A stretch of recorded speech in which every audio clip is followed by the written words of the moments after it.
예, 오늘 본문 말씀 마태복음 27장 45절로 56절에 있는 말씀을 가지고 다섯 번째가 되죠. 그리스도의 죽음이란 제목으로 말씀을 전합니다.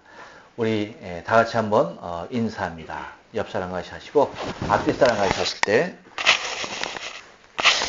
주님의 사랑으로 사랑합니다. 인사합니다. 주님의 사랑으로 사랑합니다. 다시 한번 인사합니다. 한 주간 동안 평안하십니까? 인사합니다. 평안했습니다. 2018 다니엘 기도회가 은혜 가운데 진행되어지고 있고요. 이제 종반을 치닫고 있습니다. 매 시간 함께 기도할 수 있는 환경이 마련되어져서 너무 감사하고요. 나라와 민족을 위해서 기도하고 대한민국 지역을 위해서 기도하고 또 열방을 위하여서 기도하고 특별히 약하고 힘든 생명들을 위하여서 기도하게 하고 또 우리의 중심을 하나님 옆에 토로하며 기도할 수 있는 계기가 돼서 너무나 감사하고 기도뿐만 아니라 또 말씀을 매일매일 다른 강사들이 말씀을 전해 주시는데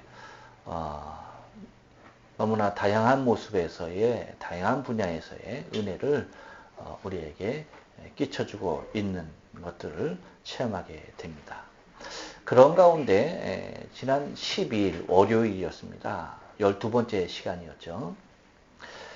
그때 박한나 목사님의 간증이 있었어요. 이분은 북한에서 탈북해서 한국에서 목사가 되신 분입니다. 이분의 그 간증 속에 정말 우리가 북한이 어떤 나라이고 그곳에서 어떻게 신앙을 가진 사람들이 자신의 신앙을 지키고 있는지 너무나 생생한 살아있는 간증을 들을 수가 있었는데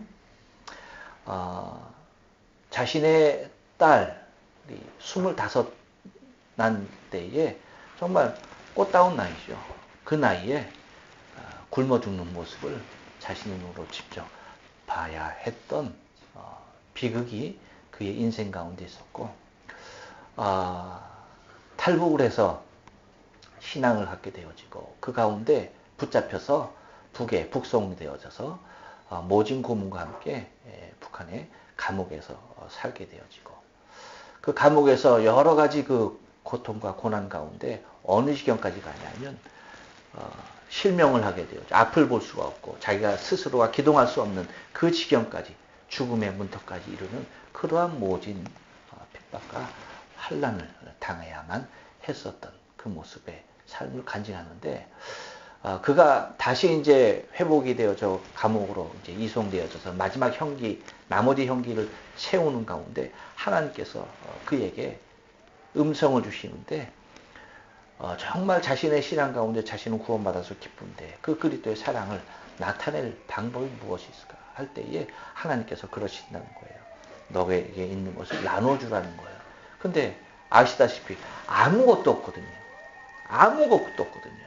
근데 도대체 하나님 내가 무엇을 어떻게 나눠줘야 합니까? 하나님 말씀이 없으시대요. 근데 남편이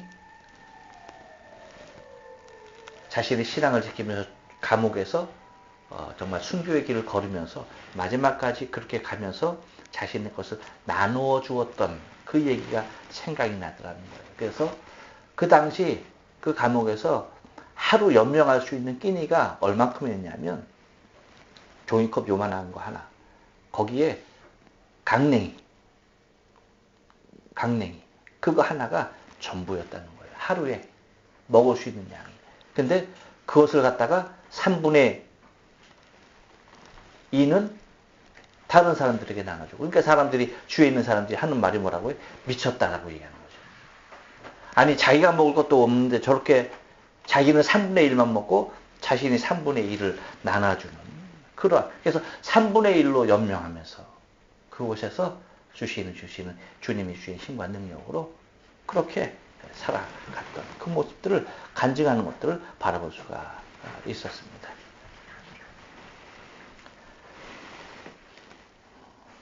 제 아내가 어제로 7일간의 금식을 은혜 가운데 잘 마쳤습니다. 금식을 하면서 4kg가 줄었다고 그래요. 할렐루야. 5kg, 5kg가 별로 안 기뻐하는 것 같아요. 물론 다이어트를 하려고 금식하는 건 절대 아니고요. 근데 금식을 하는 가운데 그렇게 이제 줄었대요.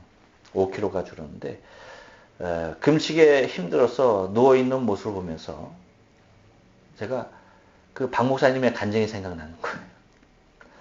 굶어 죽는 딸의 모습을 지켜보고 있었던 그 박 목사님의 간증이 상상이 되면서 하루 일용할 양식이 우리에게 주어진다는 사실이 얼마나 중요하고 얼마나 감사한 일인지 다시 생각하게 되는 것입니다. 날마다 내가 무엇인가 먹을 것이 있어서 내 입으로 무엇인가를 삼킬 수 있다는 그 사실 자체만으로도 우리는 너무나 감사한 거죠.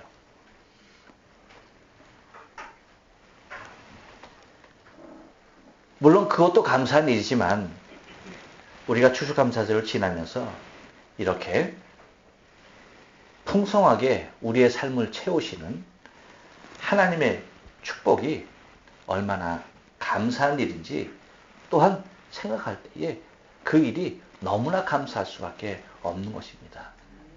여러분 앞에 이렇게 풍성한 것들, 가져야 있는 것들이 보이죠? 얼마나 귀하고 아름답고 얼마나 감사합니까?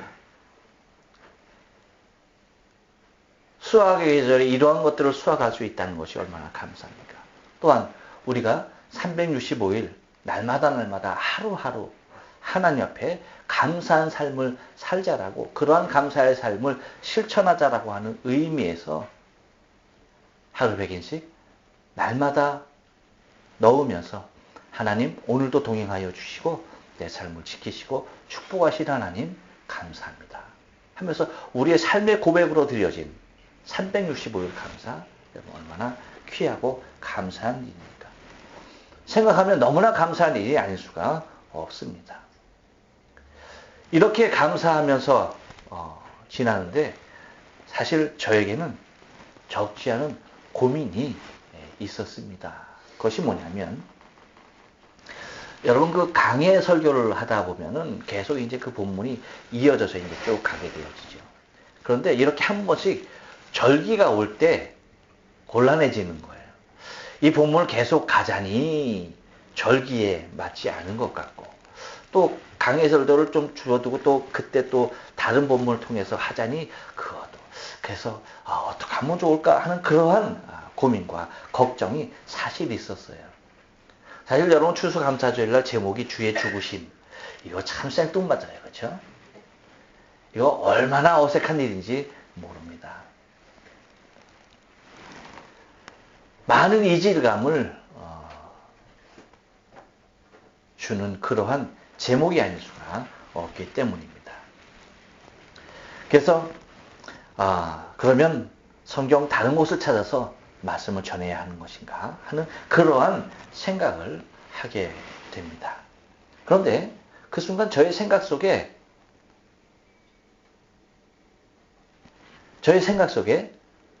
들리는 말이 있는 거예요. 뭐냐면, 야, 너에게 진정 정말 감사한 일이 뭐냐? 라고 하는 거예요. 정말 감사한 것이 뭐냐? 진짜 감사한 것이 뭐냐는 겁니다. 여러분, 굶주리고 있는 사람을 볼 때의 한 끼의 양식, 이건 너무나 감사한 일입니다. 또한 이처럼 풍성한 가을에 거둘 것이 있는 것, 또한 우리가 이렇게 풍성하게 거둔 것만으로도 너무나 감사한 일이 아닐 수가 없습니다. 하지만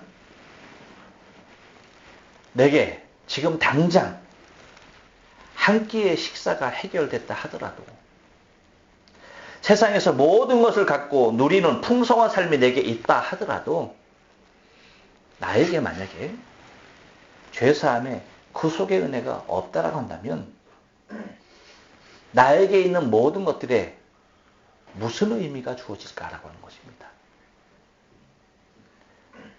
하나님 앞에 구속함을 받지 못한, 구원함을 받지 못한 내 인생의 삶 가운데 한 끼의 감사?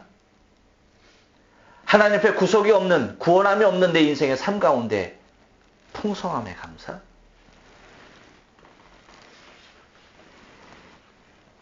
물론 여러분, 우리가 추수감사절을 통하여서 하나님 앞에 감사의 절기를 드릴 때에 구원을 전제로 한 절기가 아니라는 뜻은 아닙니다. 우리 모두 다 구원받은 사람들입니다. 하나님의 구속을 입은 사람들입니다. 그 사실은 숨길 수 없는 사실입니다. 그러나 추수감사절이 감사, 진정한 감사가 될 수 있는 것은 먼저 구속의 은혜를 전제하고 있음을 우리가 다시 우리의 중심 가운데 깊이 새기지 아니하면 안 된다는 사실을 간과해서는 안 될 것이라는 사실입니다.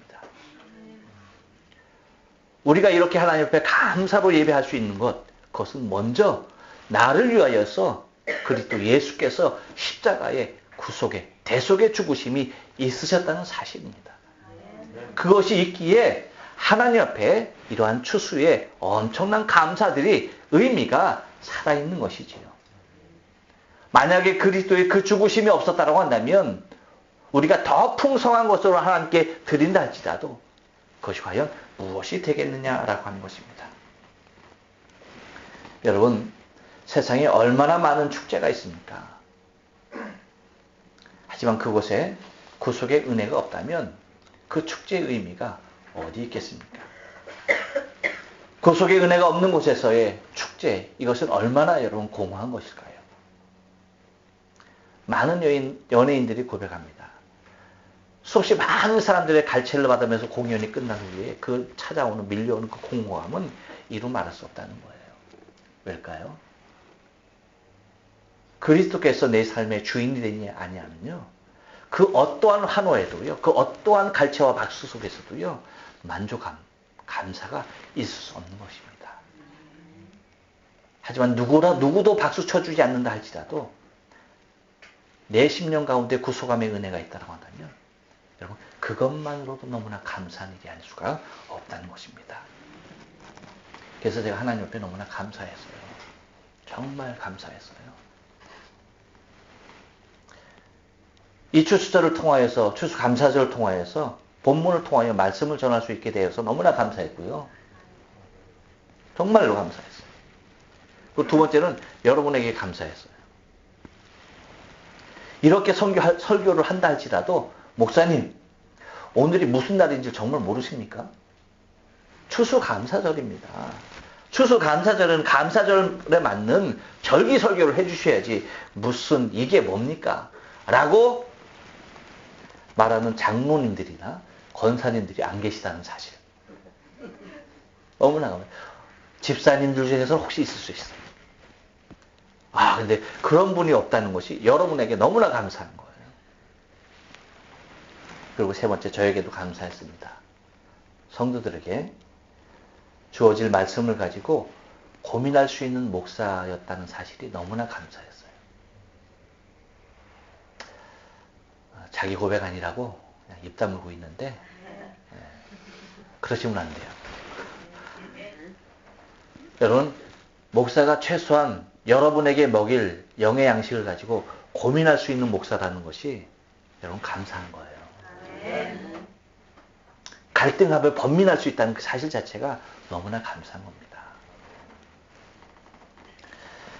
그래서 여러분, 이러한 은혜를 제가 깨닫고 이 본문이, 오늘 말씀이 하나님께서 정말로 예비해 주신 너무나 기가 막힌 좋은 말씀이구나.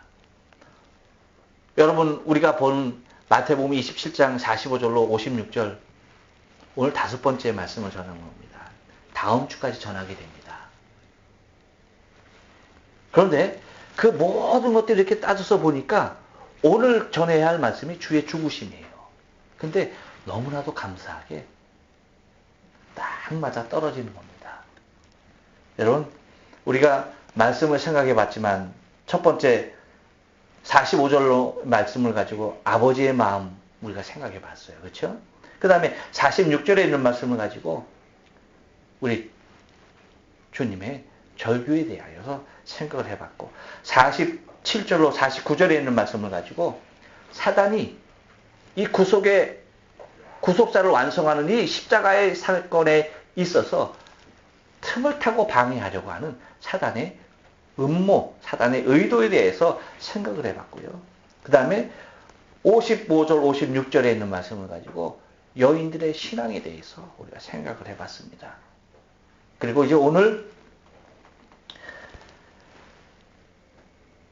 50절 말씀, 51절 말씀, 그리고 54절에 있는 말씀을 가지고 그리스도의 죽으심에 대하여서 좀 생각을 해보려고 합니다. 그래서 여러분, 오늘 말씀 50절로 51절, 그 다음에 54절 말씀을 제가 다시 한번 여러분에게 봉독을 해드립니다. 예수께서 다시 크게 소리 지르고 영원히 떠나시다. 이에 성소 휘장이 위로부터 아래까지 찢어져 돌이 되고 땅이 진동하며 바위가 터지고, 54절입니다. 백부장과 및 함께 예수를 지키던 자들이 지진과 그 되는 일들을 보고 심히 두려워하여 가로되 이는 진실로 하나님의 아들이었도다 하더라 라고 하는 것입니다. 여러분, 오늘 본문을 통해서 그리스도의 죽음이 기록되어져 있는 것을 우리는 바라보게 됩니다. 그런데 이 그리스도 예수의 죽으심에 이 50절, 51절, 그리고 54절에 있는 말씀을 통해서 보면은 좀 가만히, 그러니까 그 53절, 52절, 53절 말씀은 뭡니까? 예수님의 부활의 사건을 논하고 있죠. 예수님의 순수한 죽음의 사건만을 바라볼 때에 나타나는 그 세 절 말씀을 속에서 찾아볼 수 있는 것이 있는데, 그것이 뭐냐면 그리스도의 죽으심을 통하여서 네 가지 분리 현상이 나타나는 것을 바라볼 수가 있습니다. 어떤 현상이요? 예, 네 가지 분리 현상입니다. 그것을 좀 우리가 좀 생각하면서 오늘 은혜를 좀 나누길 원하는데요. 한번 따라서 합니다. 영육 간의 분리입니다. 예수 그리스도의 죽음을 통하여서 찾아볼 수 있는 분리의 모습입니다. 첫째가 영육 간의 분리예요. 50절 말씀 한번 다 같이 봅니다. 뭐라고 해요? 예수께서 다시 크게 소리치시고 영원히 떠나시다 라고 얘기합니다. 죽음을 정의할 때에 각 분야별로 달리 표현하는 것들을 바라볼 수가 있어요. 의학적 죽음의 정의는 뭡니까?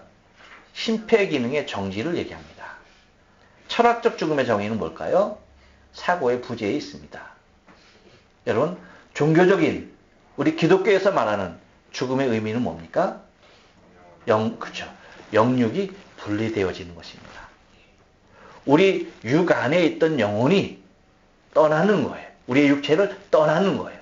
그것을 뭐라고 얘기합니까? 그것을 죽음이라 정의하고 있는 것을 우리는 바라볼 수가 있어요. 그러니까 예수님께서 영원히 떠나셨다, 십자가에 달리셔서 영원히 떠나셨다라고 하는 말씀은 무엇을 얘기하는 겁니까?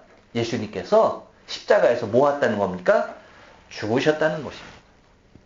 예수님께서 분명하게 뭐 했다는 거예요? 십자가에서 죽으셨다는 겁니다. 제가 왜 십자가에서 죽으셨다를 왜 강조하고 있느냐?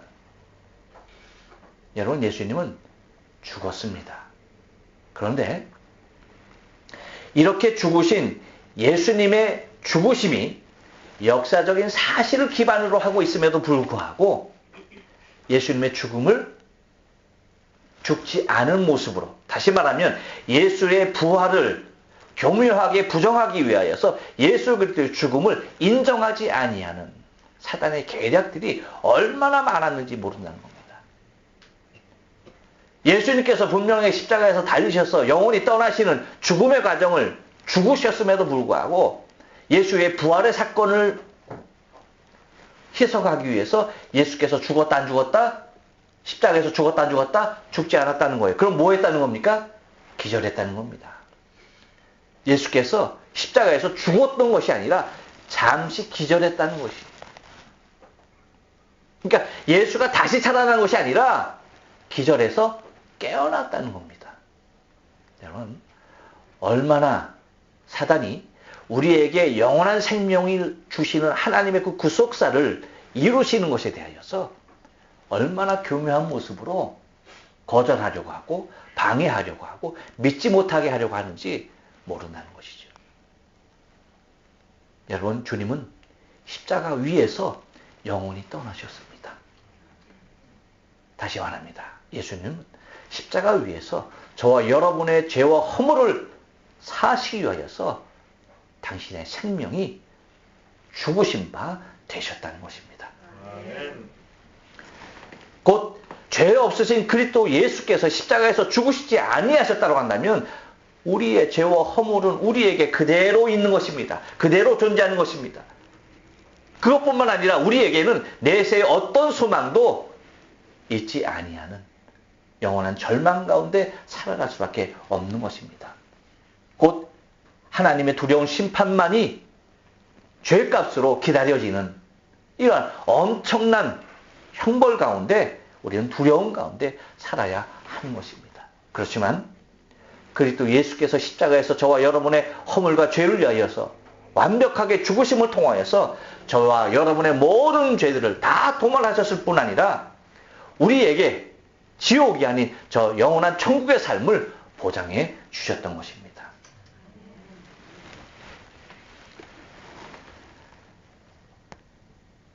하지만 여러분, 우리에게 이러한 엄청난 은혜가 있음에도 불구하고 그리스도의 죽음에 대하여서 거짓으로 말을 하려고 하는 사단의 계기가 있다는 사실을 여러분 기억하면서 예수 그리스도께서 십자가에서 기절하신 것이 아니라 정말 저와 여러분의 죄를 위하여서 십자가에서 죽으신 그 자체가 얼마나 감사한 일인지요. 저와 여러분이 영원한 형벌 가운데 있어야 함에도 불구하고 그 영원한 형벌에서 우리를 건지시려고 하나님께서 당신의 아들, 그것도 독생자 예수 그리스도를 이 땅에 보내셔서 그렇게 죽게 하신 것입니다. 여러분, 이것만큼 감사한 본질이 어디 있습니까? 이것을 뛰어넘는 감사의 일이, 감사의 사건이 어디 있겠습니까? 우리가 풍성함의 은혜에 감사하기 전에 먼저 그리스도 예수께서 당신의 생명을 십자가에서 죽으심으로 말미암아서 우리를 구속하신 그 구속의 은혜, 그 구원의 은혜에 감격하는 우리의 신앙이 되어져야 할 것으로 믿습니다. 아멘. 또 하나 그리스도의 죽으심은요, 한 번 더 떨어서 합니다. 휘장의 분리입니다. 예, 여러분 51절 상반절 말씀 보니까 이렇게 얘기해요. 이에 성소 휘장이 위로부터 아래까지 찢어져 둘이 되고 라고 얘기합니다. 성소 휘장은 여러분 잘 아시죠? 뭐냐면 우리가 수요일날 출애굽기를 강의하고 있기 때문에 잘 아실 거예요. 성소 휘장이라고 하는 것은 성소는 성소와 지성소로 분리되어져 있어요. 그래서 지성소는 아무도 들어갈 수 없는 곳이에요. 은밀한 곳입니다. 하나님이 임재하고 계신 곳입니다. 그렇기 때문에 누구도 들어가지 못합니다. 단 대제사장이 1년에 한 번 들어갈 수 있는 장소입니다. 그러니까 그 누구도 들어갈 수 없는 하나님의 임재가, 하나님께서 임재하고 있는 그곳, 그곳을 뭐로 막아놓은 것입니까? 휘장으로 막아놓은 것입니다. 그래서 누구도 들어갈 수 없는 그렇게 완벽하게 차단된 곳을 말을 하고 있는 것입니다. 그런데 성소의 휘장이 위에서부터 아래까지 다 찢어졌다, 완벽하게 분리됐다라고 하는 것은 무엇을 의미하는 것입니까? 이제는 하나님이 계신 그곳, 누구나 하나님의 낯을 직접 뵐 수 있는 그 길을 뭐 하신 것입니까? 열어놓으신 것입니다. 할렐루야. 누구나 십자가에서 피 흘려주신 예수 그리스도로 말미암아 하나님께 직접 나갈 수 있는 그 길을 열어놓으신 것이라는 것입니다. 로마서 8장에서 말하는 대로, 그래서 하나님을 아빠, 아버지라고 우리 스스로의 입술로 고백할 수 있도록 그렇게 만들어 놓으신 것입니다. 그러니까 부르짖고 찾기만 하면 만나주시는 자비하신 하나님, 우리를 만나 주실 뿐 아니라 우리의 모든 간구까지도 다 들으시는 하나님. 들으실 뿐 아니라 그 모든 것들을 다 응답해 주시는, 우리와 인격적으로 교통하시는 하나님을 만날 수 있는 그 길을 주의 죽으심의 사건, 이것을 통하여서 성소의 휘장이 찢어지는, 분리되어지는 이 모습을 통하여서 우리가 하나님을 배울 수 있는 그 길을 열어놓으신 것입니다. 또 하나, 그리스도의 죽으심은요, 한 번 더 따라서 합니다. 죄의 분리입니다. 51절 하반절 말씀 보니까 이렇게 기록하고 있어요. 땅이 진동하며 바위가 터졌다라고 얘기합니다. 그게 지진이 막 일어난 거죠. 지진이 일어나도 그렇죠, 여러분. 지진이 일어나고 땅이 갈라지는 것은 우리가 이해가 가는데, 바위가 어떻게 됐다고 얘기해요? 바위가 터졌다고 해요, 아니, 지진 가운데 바위가 터지는 일이 굉장히 의아한 그런 사건이 아닐 수가 없습니다. 근데 마태는 분명하게 기록하고 있습니다. 땅이 진동했고 바위가 터졌다라고 얘기합니다. 여러분, 우리는요, 죄와 분리될 수 없었던, 그렇죠? 죄와는 전혀 분리될 수 없었던, 죄악으로 똘똘 뭉쳤던 바위돌과도 같은 그러한 존재였습니다. 분리할래야 분리할 수 없는, 우리의 죄악을 우리 가운데서 떼내려 해도 절대 떼놓을 수 없는 완벽한 바위돌과 같이, 단단한 바위돌과 같이 분리될 수 없는, 죄와는 분리될 수 없는 그러한 존재였습니다. 그런데 주의 죽으심을 통하여서, 바위가 터지는 사건을 통하여서 우리 안에 그렇게 정말 나 이꼴 죄라고 하는 이 관계가 분리되어지는 엄청난 은혜가 쏟아졌던 것입니다. 다시 말하면 죄에서 놓여서 자유함을 얻게 되어진 완벽한 자유인이 되어버리신, 우리를 채우고 있던 그 엄청난 착고들이 다 풀려나가는 그런 엄청난 은혜가 주의 죽으심 속에 이루어졌다는 사실입니다. 오직 그리스도이신 예수 그리스도만이 우리의 죄악을 도말하여 주시고 우리에게서 그 죄악을 멀리 떼어놓을 수 있었다라고 하는 사실입니다. 곧 주의 죽으심을 통하여서만이 죄악이 우리 가운데 분리되어지는 엄청난 사건을 허락해 주셨던 것입니다. 마지막으로 하나, 그리스도의 죽음은요, 한 번 더 따라서 합니다. 고백의 분리입니다. 예, 여러분 54절 말씀을 다 같이 한번 읽어볼까요? 시작. 백부장과 및 함께 예수를 지켜준 자들이 지진과 그 되는 일들을 보고 힘이 두려워하여 가로되 이는 진실로 하나님의 아들이었도다 하더라. 아멘. 여러분, 하나님이 모든 민족을 택하였습니까? 그렇지 않았어요. 아브라함 하나를 택하였었고요. 아브라함의 후손, 하나님께서 말씀하신 대로 내 씨를 통하여서 민족을 이루게 하겠다. 그것이 하나님께서 택하신 민족이었는데, 하나님이 택하신 족속은 이스라엘이라고 하는 민족이었어요. 아브라함의 후예들이었죠. 곧 이스라엘만이 하나님의 엄청난 위대한 능력과 자비하심과 그의 손길들을 체험할 수 있었던 민족입니다. 그 어떤 민족도 이스라엘 민족 외에는 살아계신 하나님의 그 엄청난 자비하신 또한 능력 있으신 그 모습들을 맛볼 수 없었어요. 홍해를 건너는 기적? 여러분, 이스라엘 민족 외에 누가 체험했습니까? 얘기해야죠. 애굽 사람들이요 라고 얘기하죠. 그들은 죽음을 경험했습니다. 이스라엘 백성들은 홍해를 통해서 생명, 삶을 경험했지만 애굽 민족은요, 죽음의 경험이었습니다. 하나님의 엄청난 그러한 사건들, 날마다 먹이시고 날마다 보호하시는 그 광야, 사람이 살지 못하는 그곳에서 살아남을 수 있었던 것이 누구였습니까? 이스라엘 민족밖에 없어요. 곧 하나님의 특별하신 보호하심과 하나님의 특별하신 은혜는 항상 이스라엘이었습니다. 주의 위대하신 구원의 역사를 바라봤던 것도 이스라엘이었고요. 기사와 이적을 눈으로 직접 본 사람들도 이스라엘 민족밖에 없습니다. 즉 선민이 된 이스라엘이 누렸던 가장 큰 축복이었습니다. 그런데 여러분, 이 엄청난 하나님의 은혜, 선민만이 누릴 수 있었던 이 엄청난 은혜가 오늘 본문을 통하여서 십자가에서 죽으신 예수님을 통하여서 수천 년을 지켜온 이 엄청난 하나님의 은혜가 그 선민의 개념이 이제 완벽하게 바뀌어지는 역사적인 현장이 여러분 54절 말씀입니다.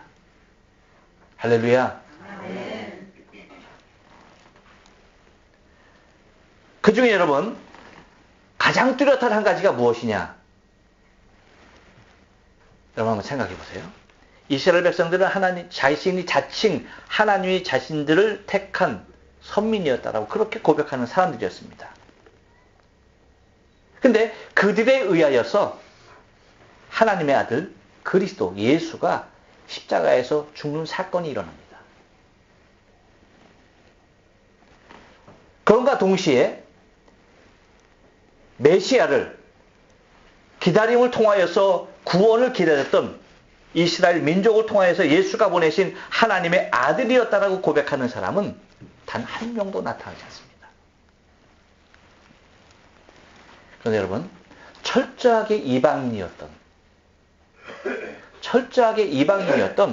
오늘 본문에서 말하는 백부장과 및 함께 예수를 지키던 자들이 지진과 그 된 일을 보고 심히 두려워하여 가로되 이는 진실로 하나님의 아들이었도다 라고 고백하고 있는 것을 바라보게 됩니다.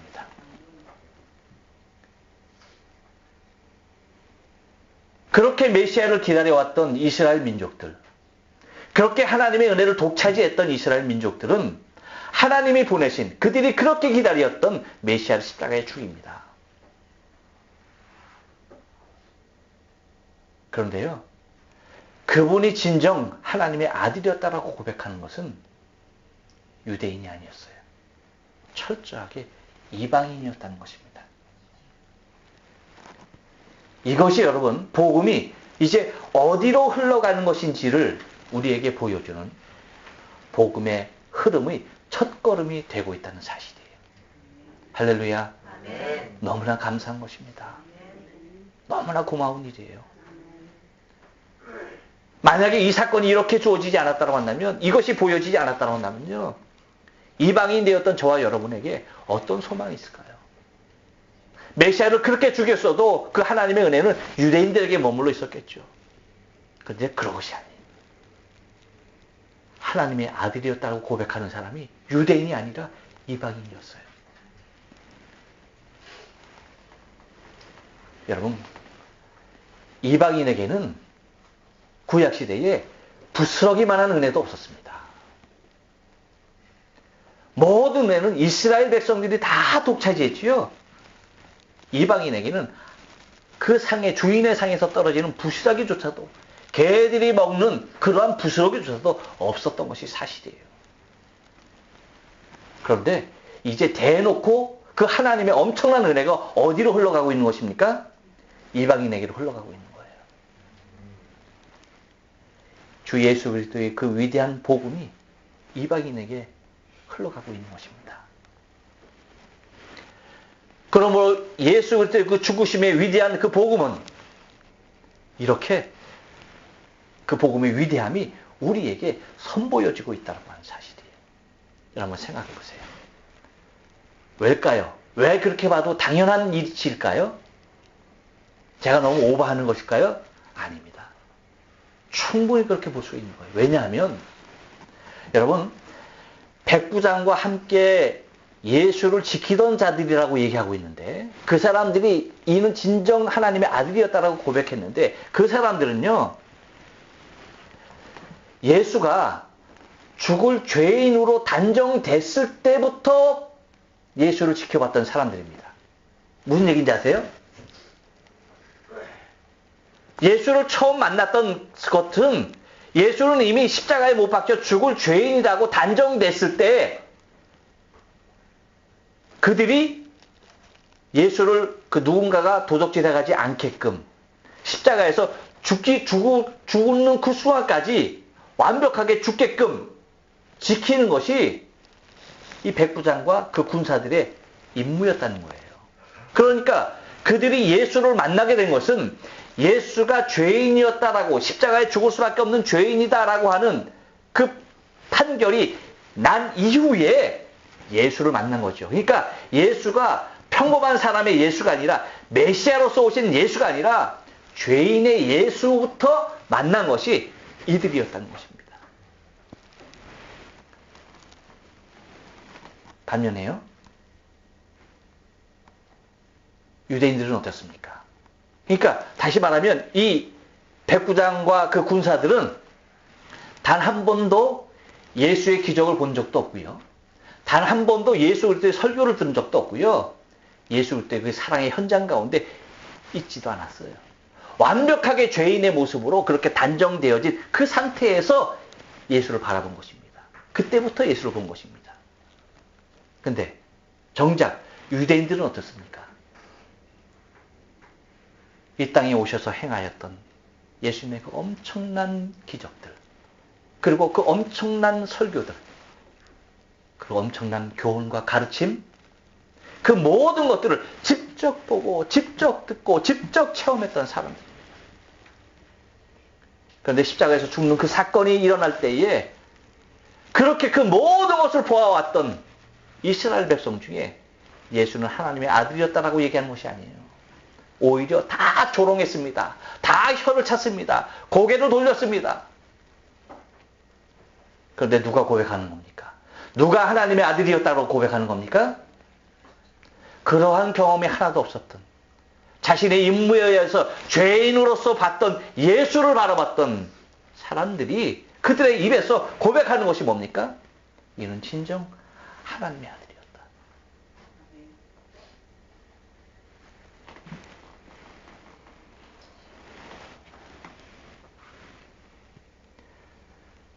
철저하게 이방인이었습니다. 곧 예수 그리스도의 십자가의 죽으심을 통하여서 드디어 고백이 분리되기 시작했습니다. 할렐루야. 아멘. 신앙의 고백이 분리되었어요. 자칭 이제는 선민이라고 얘기하는 유대인의 것이 아니라 부스러기 은혜도 구할 수 없었던 우리에게, 정말 하나님 앞에 나아갈 방법이 없었던 저와 여러분에게 그리스도의 죽으심은 저와 여러분이 십자가에 달리신 예수 그리스도를 향하여서 당신은 진정 하나님의 아들이었습니다라고 고백할 수 있는 그 길을 열어주신 것입니다.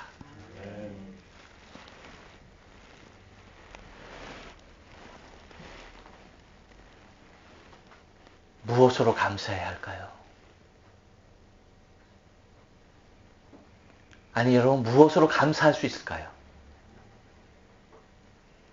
그렇게 우리를 완벽한 죄인에서, 완벽한 이방인 가운데서 불러내셔서 그리스도의 그 죽으심의 사건을 통해서 저와 여러분을 구속하신 그 은혜를 무엇으로 어떻게 감사할 수 있을까요? 여러분, 갑자기 이 앞에 것들이 초라해 보이지 않습니까? 그래야 돼요. 정말 이건 아무것도 아닌 것으로 보여야 돼요.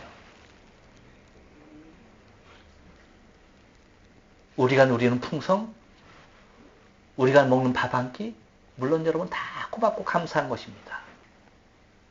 하지만 정말 감사한 것은 내가 나의 모습으로 하나님 앞에 설 수 있는 자 되었다는 것이에요. 내가 나의 모습으로 하나님 앞에 감사할 수 있는 자가 되었다는 것이에요. 어떠한 조건에 의해서 하나님 앞에 감사한 것이 아니라, 내 기도의 응답을 통하여서 하나님 앞에 감사한 것이 아니라, 내 자체, 내 생명으로 하나님 앞에 감사할 수 있는 자가 되었다는 것이에요. 이것만큼 하나님을 영화롭게 하고, 이것만큼 2000년 전 십자가에서 죽으신 그리스도의 죽음이 헛되이 돌아가지 아니하는